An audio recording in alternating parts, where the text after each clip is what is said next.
Hi friends, welcome back in my YouTube channel KD Pathshala 2.4 and myself is Kapil Dev। और दोस्तों और ये भी बताते चलें कि इस वीडियो में हम क्लास 11th और 12th के फिगर ऑफ स्पीच को डिस्कस करेंगे।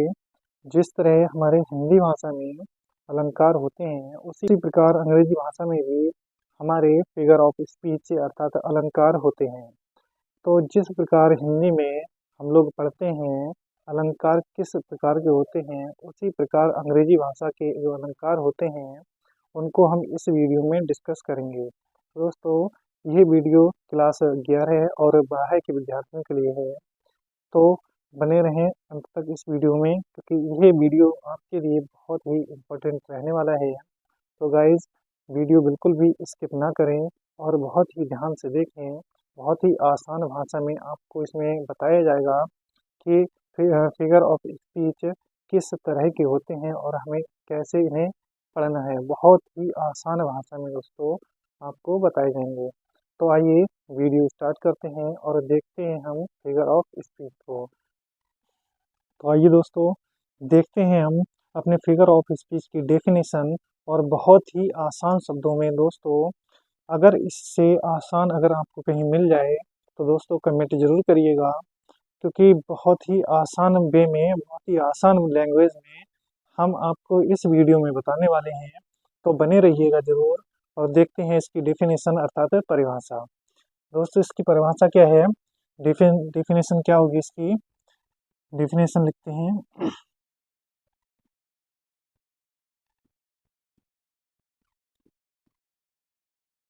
Which words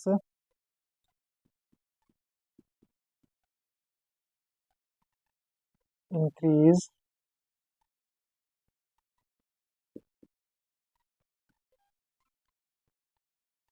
the charm of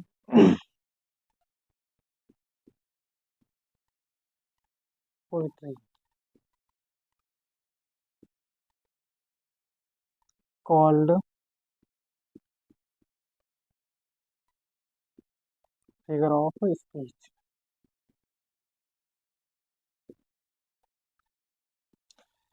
दोस्तों ये हमारी डेफिनेशन कि विच वर्ड्स यानी जो शब्द इंक्रीज मीन्स बढ़ाते हैं, द चार्म मीन्स होता है सुंदरता, ऑफ द पोइट्री मीन्स होता है काव्य की।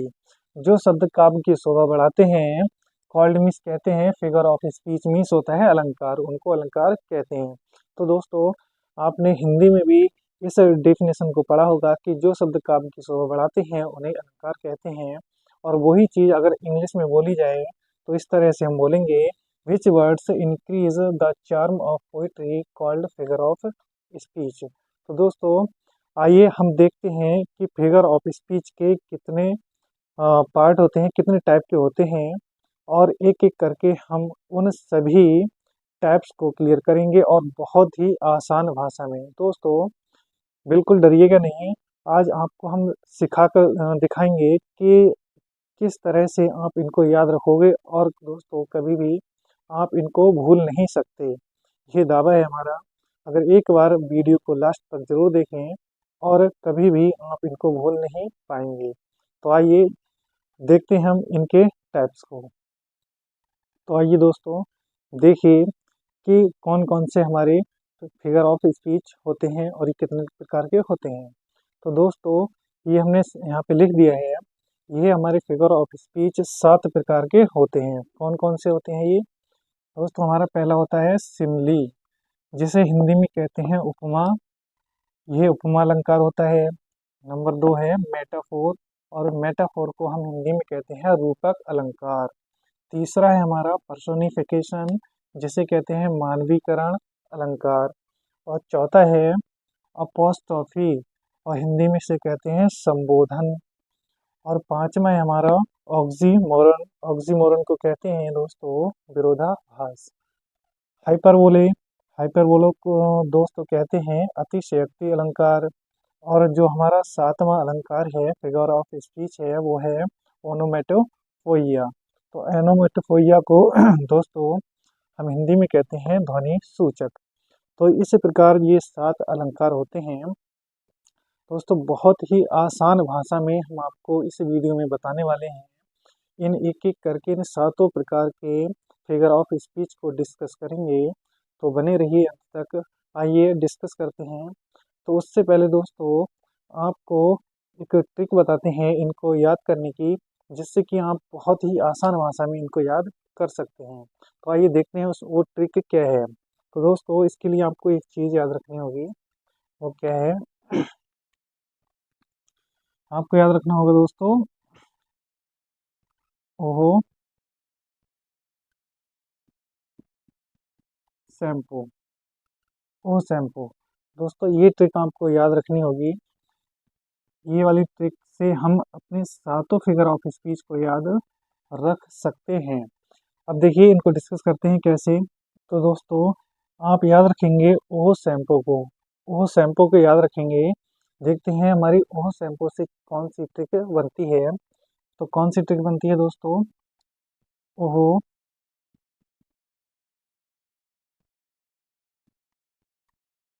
शैम्पू। देखिए दोस्तों सात हो रहे हैं कि नहीं हो रहे हैं? एक दो तीन चार पाँच छः सात, ये सात है हमारे। देखिए इनको कैसे हम लिखते हैं, किस प्रकार ये ट्रिक हमारी काम करती है। देखिए ओ से हो गया हमारा ऑक्सीमोरन। एच, एच से दोस्तों हमारा हो गया हाइपरबोले। और एच से हमारा, एस से हमारा दोस्तों हो गया सिमली। और ए से दोस्तों हमारा हो गया अपोस्ट्रोफी।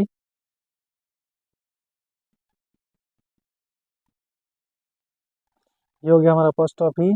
दोस्तों एम से हमारा हो गया मेटाफोर।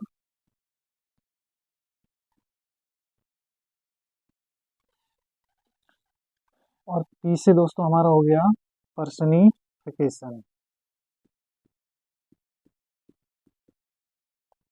पर्सनिफिकेशन।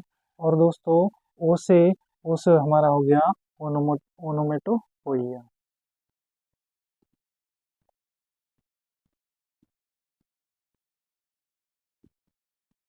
ये है दोस्तों। तो इस प्रकार हमने ये ट्रिक देखी। ओ शैम्पू आपको ध्यान रखना है, ओ शैम्पू। इससे हमेशा ओ से ऑक्सीमोरन, एस से हाइपरबोले, एस से सिमली, ए से अपोस्ट्रोफी, एम से मेटाफोर और पी फॉर पर्सनिफिकेशन और ओ से हमारा ओनोमेटोपोइया। तो ध्यान रखना है आपको कौन सी ट्रिक, ओ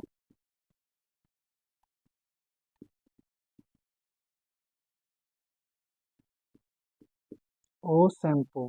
दोस्तों ये ट्रिक जो है आपको याद रखनी है। इस ट्रिक से हमें सातों के सातों फिगर ऑफ स्पीच बहुत ही आसानी से याद हो जाएंगे। तो चलिए अब देखते हैं इनको एक एक करके हम डिस्कस करते हैं बहुत ही आसान भाषा में, और सीख कर जाएंगे इस क्लास से आप, और हमेशा याद रखेंगे, कभी भूल नहीं पाएंगे। तो बने रहिए इस वीडियो में। तो आइए दोस्तों देखते हैं हम फिगर ऑफ स्पीच के पहले अलंकार को, सिमली को, बहुत ही आसान भाषा में। तो दोस्तों इस बात की गारंटी है कि आज के बाद आप अंग्रेजी भाषा के फिगर ऑफ स्पीच को कभी भूल नहीं पाएंगे, हमेशा याद रख पाएंगे। तो आइए डिस्कस करते हैं हम इस अलंकार को। क्या है इसमें? इसकी जो डेफिनेशन है, सिमली यानी उपमा अलंकार। हिंदी में भी दोस्तों आपने पढ़ा होगा कि उपमा अलंकार क्या होता है, और अब हम इसे अंग्रेजी भाषा में पढ़ेंगे। तो इसकी डेफिनेशन क्या है? In this figure of speech, यानी इस अलंकार में ऑफ कंपेयर्ड मीन्स तुलना की जाती है। इस अलंकार में तुलना की जाती है बिटवीन मीन्स बीच में, टू मीन्स दो, डिफरेंट मीन्स अलग अलग, ऑब्जेक्ट्स मीन्स वस्तुओं में। इस अलंकार में दो अलग अलग वस्तुओं के बीच तुलना की जाती है। एंड मीन्स और वन थिंग्स मीन्स होता है एक वस्तु, इस कॉमन मीन्स होता है कॉमन होती है, और उनमें एक वस्तु कॉमन होती है। कॉल्ड मीन्स कहते हैं, सिमली मीन्स सिमली, उसे सिमली कहते हैं, उपमा कहते हैं। दोस्तों एक इम्पोर्टेंट, बहुत ही इम्पोर्टेंट पॉइंट आपको बताते हैं, वो क्या है कि the words as so like are used for comparison. The words mean शब्द, एज सो लाइक यही बहुत इम्पोर्टेंट शब्द हैं दोस्तों, बहुत ही इम्पोर्टेंट वर्ड हैं ये तीनों। As so like are used means प्रयोग की जाती हैं फॉर कंपेरिजन मीन्स तुलना के लिए। एज सो लाइक शब्द तुलना के लिए प्रयोग किए जाते हैं दोस्तों। इनमें जब तुलना की जाती है तो इन तीनों में से कोई ना कोई शब्द उनमें जरूर आएगा, वही सिमिली होता है। कैसे होता है आइए देखते हैं हम इसके एग्जाम्पल्स को, और सीखते हैं कि कैसे हम एग्जाम्पल्स के जरिए उपमा अलंकार के यानी सिमिली के शब्दों को कैसे हम पहचान सकते हैं। तो आइए देखते हैं इसके example.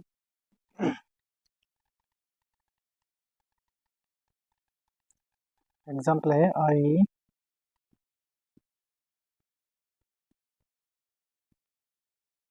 Wandered lonely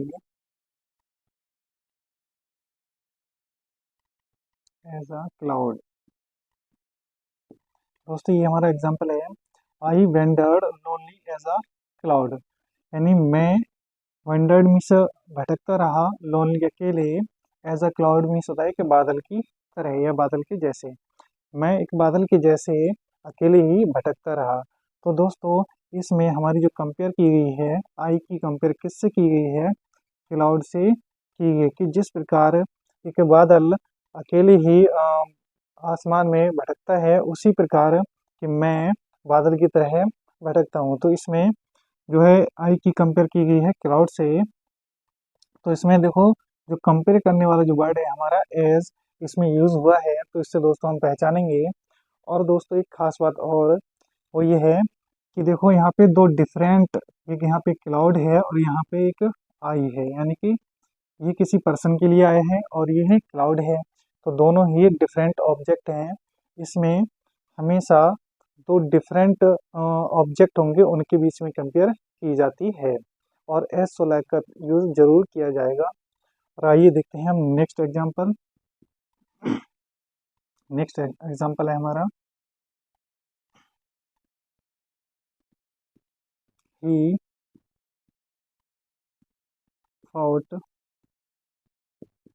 like a lion. दोस्तों ये हमारा दूसरा एग्जांपल है, he fought like a lion. He fought वह लड़ा, लाइक मीन्स तरह, और लायन मीन्स शेर की, वह एक शेर की तरह लड़ा। तो यहाँ पे देखो ही की जो है कंपेयर किससे की जा रही है, लाइन से की जा रही है। तो ही की कंपेयर यानी तुलना कर दी लाइन से, जो कि डिफरेंट ऑब्जेक्ट हैं, एक ही जाति के नहीं हैं, और इसमें कंपेयर करने के लिए हमारा क्या यूज हुआ है, लाइक। तो इस प्रकार हमने देखा कि पहले में एज और दूसरे में लाइक का यूज हुआ है, तो ये भी हमारा क्या है, सिमिली। तो आइए तीसरा एग्जाम्पल देखते हैं इसका, कि इसका तीसरा एग्जाम्पल क्या हो सकता है। तीसरा है life is like a dream. Life means जीवन, is means like a dream होता है एक सपने की तरह। जीवन एक सपने की तरह है, तो इसमें लाइफ की कंपेयर ड्रीम से की गई है, जो कि डिफरेंट ऑब्जेक्ट हैं, और कंपेयर करने के लिए क्या का यूज हुआ है, लाइक का यूज हुआ है। तो इस प्रकार हमने तीन एग्जांपल्स को देखा कि किस प्रकार दो डिफरेंट ऑब्जेक्ट के बीच में कंपेयर की गई है, और कंपेयर करने के लिए एस सोलर का यूज किया गया है। तो बने रहिए और देखते हैं इसके example.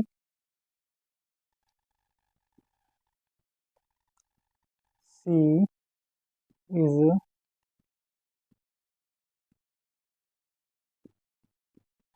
Beautiful as a rose. She is beautiful as a rose. She means वह इज है, ब्यूटीफुल मीन्स सुंदर, एज अ रोज मीन्स होता है कि गुलाब के जैसे या गुलाब की तरह, वह गुलाब की तरह सुंदर है। तो दोस्तों इसमें वह की यानी सी की कंपेयर किससे की गई है, रोज से की गई है। तो कंपेयर की जा रही है, और देखो दोस्तों सी और रोज दोनों ही डिफरेंट ऑब्जेक्ट हैं, अलग अलग जाति के हैं। ये एक फूल है और ये किसी पर्सन के लिए आया है, तो इस प्रकार ये डिफरेंट ऑब्जेक्ट हुए। और कंपेयर करने के लिए हमें कौन सा वर्ड मिला है, एज। तो इससे एज से हमें पता लगता है कि ये कौन सा फिगर ऑफ स्पीच है, सिमली। तो इस तरह से हमने 4 एग्जाम्पल्स को देखा कि सिमली के 4 एग्जाम्पल किस प्रकार हमने पहचाना कि ये सिमली है यानी उपमा अलंकार है। तो आइए दोस्तों, वीडियो अच्छी लगी हो तो दोस्तों इसे लाइक ज़रूर करें और शेयर करना ना भूलें। तो आइए देखते हैं नेक्स्ट स्लाइड में हम दूसरे फिगर ऑफ स्पीच को, मेटाफोर को। तो दोस्तों, फिगर ऑफ स्पीच का हमारा दूसरा अलंकार है मेटाफोर, उसको हम डिस्कस करते हैं। आइए देखते हैं इसकी डेफिनेशन क्या लिखा है इसमें। In this figure of speech, इस अलंकार में कंपेयर्ड मीन्स तुलना की जाती है, बिटवीन मीन्स बीच में, टू थिंग्स मीन्स होता है दो वस्तुओं के बीच में, विदाउट मीन्स बिना, as so like, called means कहते हैं मेटाफोर मीन्स मेटाफोर। यानी इस अलंकार में दो वस्तु के बीच तुलना बिना एज सो लाइक की जाती है, उसे हम मेटाफोर कहते हैं अर्थात रूपक अलंकार कहते हैं। जैसे कि इस फिगर ऑफ स्पीच में दो वस्तुओं के बीच तुलना बिना एज सो लाइक के की जाती है। दोस्तों, इससे पहले जो हम सिमिली पढ़ चुके हैं उसमें जो दो वस्तुओं के बीच तुलना हो रही थी वो एज सो लाइक के द्वारा हो रही थी, लेकिन इसमें और सिमिली में और मेटाफोर में इतना डिफरेंस है कि सिमिली में एज सो लाइक से कंपेयर होती है और मेटाफोर में विदाउट एज सो लाइक के कंपेयर होती है। तो आइए देखते हैं इसके एग्जांपल्स को, और एग्जांपल्स के जरिए हम क्लियर करते हैं कि मेटाफोर और सिमिली में क्या डिफरेंस है। तो एग्जांपल देखते हैं। एग्जांपल हमारा,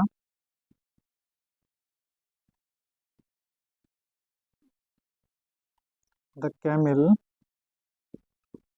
is the ship of desert. दोस्तों, ये हमारा एग्जांपल है, the camel is the ship of desert, अर्थात द कैमल मीन्स ऊंट, इज मीन्स शिप मीन्स जहाज, ऑफ डेजर्ट मीन्स होता है और रेगिस्तान का। ऊंट रेगिस्तान का जहाज है। तो दोस्तों, इसमें जो कैमल है, कैमल की कंपेयर किससे की गई है, एक शिप से यानी जहाज से की गई है, रेगिस्तान के जहाज से। तो दोस्तों, इसमें देखो कंपेयर तो की गई है कैसे, कैमल की शिप ऑफ डेजर्ट से की गई है यानी कि रेगिस्तान के जहाज से, लेकिन बिना एज सोलैक की गई है। सिमली में अगर कंपेरिजन की जाती थी तो उसमें एज सोलैक का प्रयोग होता था, लेकिन इसमें बिना एज सोलैक के कंपेरिजन होती है, जैसा कि हमारे एग्जाम्पल में है। तो दोस्तों, और एक खास बात और, इसमें जब कंपैरिजन होती है तो उस वस्तु को वही चीज़ मान लिया जाता है। जैसे कि यहाँ पे ऊँट को ही रेगिस्तान का जहाज मान लिया गया है, ना कि उसकी तरह बताया गया है। इसमें साफ साफ कहा गया है कि ऊँट जो है रेगिस्तान का जहाज है, अर्थात ऊँट को ही रेगिस्तान का जहाज मान लिया गया है। आइए देखते हैं इसके दूसरे एग्जाम्पल को। आई होप दोस्तों आप इसे अच्छी तरह से समझ पा रहे होंगे।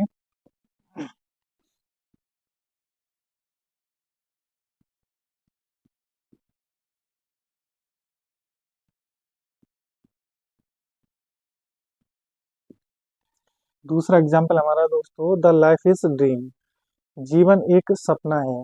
दोस्तों, इससे पहले हम सिमली में जो हमने एग्जाम्पल दिया था, life is like a dream, कि जीवन जो है एक सपने की तरह है, तो उसमें और इसमें क्या डिफरेंस है।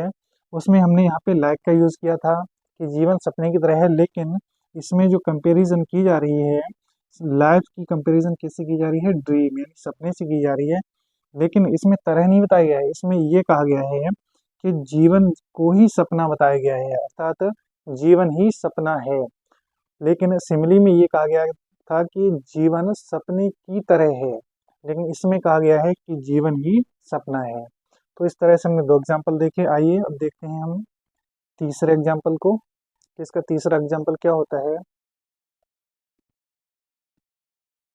Life is not bed of roses. Life is not bed of roses. तो लाइफ जीवन इज मीन्स है, नॉट मीन्स नहीं, बेड मीन्स होता है सेज, या बिस्तर। ऑफ मीन्स का रोजेज मीन्स होता है गुलाबों का। जीवन गुलाबों की सेज नहीं है। ये बहुत ही इम्पोर्टेंट है दोस्तों। IMP लगाएंगे हम इस पे क्योंकि ये इम्पोर्टेंट है, बहुत बार ये एग्जाम में पूछा गया है। Life is not bed of roses. जीवन फूलों की सेज नहीं है या गुलाबों की सेज नहीं है। तो दोस्तों इसमें लाइफ की कंपेयर किससे की है? बेड ऑफ रोजेज से की गई है, जो कि कंपेयर की गई है विदाउट एसो लाइक के। कहीं भी इसमें एसो लाइक का यूज नहीं हुआ है। तो इस तरह से आप अच्छी तरह समझ पा रहे होंगे कि इसमें किस तरह कंपेयर की जाती है। आइए इसका देखते हैं हम तीसरा एग्जाम्पल, सॉरी चौथा एग्जाम्पल क्या होता है।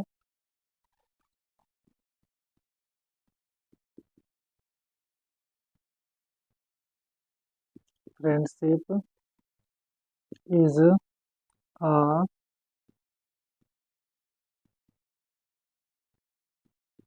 Sheltering tree. दोस्तों ये हमारा एग्जाम्पल है। इसमें कहा गया है friendship is a sheltering tree. Friendship यानी दोस्ती, इज मीन्स है शेल्टरिंग का मतलब होता है दोस्तों छायादार और या आश्रय वाला। ट्री मीन्स पेड़। फ्रेंडशिप यानी मित्रता एक छायादार या फिर आश्रय वाला पेड़ है। तो इसमें फ्रेंडशिप की कंपेयर किससे की गई है? एक शेल्टरिंग ट्री से की गई है। तो इसमें जो कंपेयर की गई है बिना एज सोलैक के की गई है। तो इसमें हमें फ्रेंडशिप को ही क्या मान लिया गया है? शेल्टरिंग ट्री बताया गया है। ये नहीं कहा गया है कि फ्रेंडशिप जो है शेल्टरिंग ट्री की तरह है। इसमें सीधा ये कहा गया है कि फ्रेंडशिप ही शेल्टरिंग ट्री है। तो इसमें आई होप आप समझ चुके होंगे कि सिमिली में एसो लाइक से ही कंपैरिजन होती थी और इसमें मेटाफोर में विदाउट एसो लाइक के कंपेयर हो रही है, अर्थात जो चीज़ की कंपेयर की जाती है उसे वही मान लिया जाता है। इस तरह हमने दोस्तों सिमिली और मेटाफोर दो फिगर ऑफ स्पीच को देखा बहुत ही आसान भाषा में। और दोस्तों अगर आपने आइए दोस्तों अब देखते हैं हम अपने फिगर ऑफ स्पीच के तीसरे अलंकार को कि किस तरह से हम उसे डिफाइन करते हैं और किस तरह उसके एग्जांपल्स को देखते हैं। तो आइए देखते हैं तीसरा, बहुत ही इम्पोर्टेंट दो हमने पॉइंट्स यहाँ पे लिखे हैं सिमिली और मेटाफोर के अंतर दिखाने के लिए। तो देखिए सिमिली और मेटाफोर में अंतर, क्या अंतर होता है दोनों में? आपके स्पष्टीकरण के लिए हमने ये चीज़ भी यहाँ पे नोट डाउन कर दी है ताकि अच्छे से आप इस चीज़ को समझ सकें। तो देखिए क्या है इनमें अंतर। इनमें अंतर है सिमिली में तुलना प्रकट करने वाले शब्द एज सो लाइक उपस्थित रहते हैं, जबकि मेटाफोर में इन शब्दों का प्रयोग नहीं किया जाता है, जैसे कि अभी हम एग्जाम्पल्स के जरिए देख चुके हैं। और दूसरा पॉइंट क्या है इसका? सिमिली में जिससे तुलना की जाती है उसकी तरह ही तुलनात्मक शब्द बताया जाता है, जबकि मेटाफोर में जिससे तुलना की जाती है तुलनात्मक शब्द को वही मान लिया जाता है। अभी हम एग्जाम्पल में देख चुके हैं। तो आइए दोस्तों देखते हैं हम फिगर ऑफ स्पीच के तीसरे अलंकार को। और आइए दोस्तों देखते हैं हम इस स्लाइड में फिगर ऑफ स्पीच के तीसरे अलंकार को। देखते हैं इसकी डेफिनेशन। डेफिनेशन क्या है? अच्छा, तीसरा जो हमारा अलंकार है वो कौन सा है? पर्सोनिफिकेशन यानी कि मानवीकरण अलंकार। आपने इसमें हिंदी में भी देखा होगा और अंग्रेजी भाषा में देखिए कि किस तरह से क्या होता है। इसमें डेफिनेशन में लिखा है in this figure of speech lifeless objects and abstract ideas are described of as having life। यानी in this figure of speech यानी इस अलंकार में लाइफलेस यानी कि निर्जीव, ऑब्जेक्ट्स मीन्स वस्तुएं, एंड मीन्स और अब्स्ट्रैक्ट मीन्स होता है अमूर्त, आइडियाज मीन्स विचार, और डिस्क्राइब मीन्स होता है वर्णन किया जाता है, ऑफ मीन्स का, एज मीन्स जैसे, हैविंग लाइफ यानी कि उनमें जीवन हो या भी जीवन रखते हो। अर्थात इस अलंकार में निर्जीव वस्तुओं तथा अमूर्त विचारों का वर्णन किया जाता है जैसे कि उनमें जीवन हो। अर्थात कहने का तात्पर्य ये है दोस्तों कि इसमें चीज़ों को इस तरह से बताया जाता है कि जो चीज़ें लाइफलेस होती हैं, निर्जीव होती हैं, और जो चीज़ें अब्स्ट्रैक्ट होती हैं अर्थात अमूर्त होते हैं, जो हमने कभी देखी नहीं है और ना कभी देख सकते हैं, उन चीज़ों को इस तरह से बताया जाता है कि उनमें जीवन है, अर्थात उनमें लाइफ है। तो आइए एग्जाम्पल्स के थ्रू हम देखते हैं और उनको समझते हैं। दोस्तों इसका जो एग्जाम्पल है,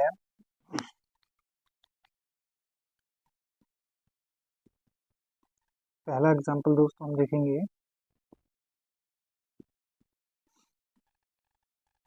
NXT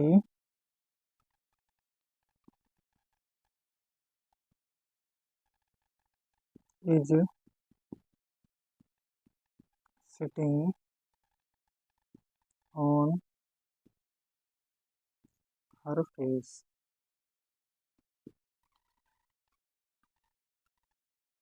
NXT is sitting on her face। तो NXT दोस्तों, NXT क्या है? NXT अब्स्ट्रैक्ट है। इज सिटिंग बैठी है, हर फेस उसके चेहरे पर, यानी चिंता या व्याकुलता उसके चेहरे पर बैठी हुई है। तो दोस्तों यानी व्याकुलता को इस तरह से बताया गया कि उसके चेहरे पर बैठी है, अर्थात जैसे कि उसमें जान है, अर्थात ये बैठ सकती है, इस तरह से बताया गया है। तो इस तरह से हमने देखा कि NXT उसके चेहरे पर बैठी है। NXT एक क्या है? एक अब्स्ट्रैक्ट है और उसके चेहरे पर बैठी हुई है, अर्थात इसका मतलब है कि वह एक इंसान की तरह है, एक व्यक्ति की तरह बिहेव कर रही है। तो आइए देखते हैं इसका दूसरा एग्जाम्पल। बहुत ही फेमस एग्जाम्पल है ये, लव इज ब्लाइंड। प्यार अंधा होता है, इसका मतलब होता है लव इज ब्लाइंड, प्यार अंधा होता है दोस्तों। तो लव को ब्लेंड बताया गया है, प्यार जैसे कि इसमें इस टाइप से बताया गया है कि जैसे कि प्यार की आंखें होती हो, यानी प्रेम की आंखें होते हो और वो अंधी हो गए हों। तो दोस्तों आप बात को समझ चुके होंगे कि लव इज ब्लेंड एक क्या है? पर्सनिफिकेशन है, अर्थात मानवीकरण है, अर्थात चीज़ों को एक मानव जिस तरह से करता है बिहेव, उस तरह से बताया जाता है, तभी तो इसका नाम है मानवीकरण, अर्थात मानव की तरह। तो इसमें हमने दूसरा एग्जाम्पल देखा, आइए अब देखते हैं हम इसका तीसरा example. The moon weld her face. The moon weld her face. The moon चंद्रमा वेल्ड में से घूंघट किए हुए है, हर फेस अपने चेहरे पर, चंद्रमा अपने चेहरे पर घूंघट किए हुए है। अर्थात दोस्तों देखो, इसमें भी चंद्रमा को इस तरह से बताया गया है कि एक व्यक्ति जिस प्रकार एक इंसान अपने चेहरे पर घूंघट करता है, चंद्रमा भी उसी प्रकार घूंघट कर रहा है। तो बिल्कुल यही तो, तभी तो इसे कहते हैं मानवीकरण, यानी मानव की तरह, एक मानव की तरह बिहेव करने वाला जो शब्द होते हैं उनको ही मानवीकरण बोला जाता है। तो आइए देखते हैं हम नेक्स्ट एग्जाम्पल।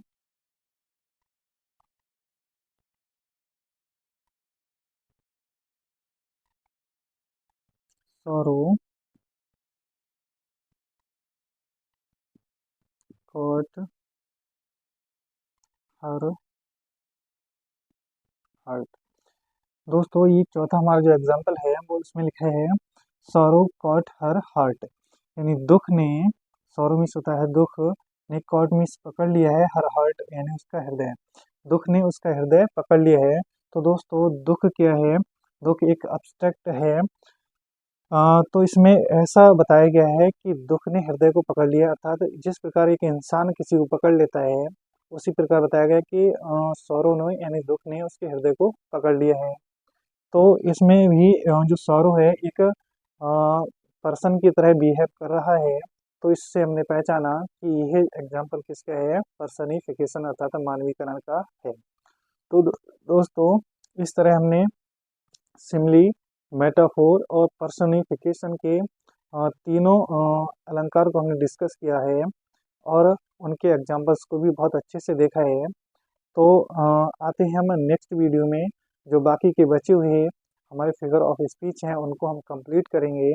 और दोस्तों अगर वीडियो अच्छी लगी हो तो ज़रूर कमेंट करिएगा और बताइएगा कि आपको वीडियो कैसी लगी है। इस तभी हम आपके लिए जो है दूसरी वीडियो फिगर ऑफ स्पीच की लेकर आएंगे। और वीडियो को लाइक ज़रूर करें और चैनल को सब्सक्राइब करना ना भूलें। तो दोस्तों आते हैं हम फिर किसी नेक्स्ट वीडियो में। दोस्तों अगर आपको वीडियो अच्छी लगी हो तो कमेंट में ज़रूर बताइएगा और कमेंट ज़रूर करिएगा, जिससे कि हम आपके लिए बचे हुए फिगर ऑफ स्पीच का दूसरा वीडियो लेकर आएँ। तो मिलते हैं हम नेक्स्ट वीडियो में, तब तक के लिए जय हिंद।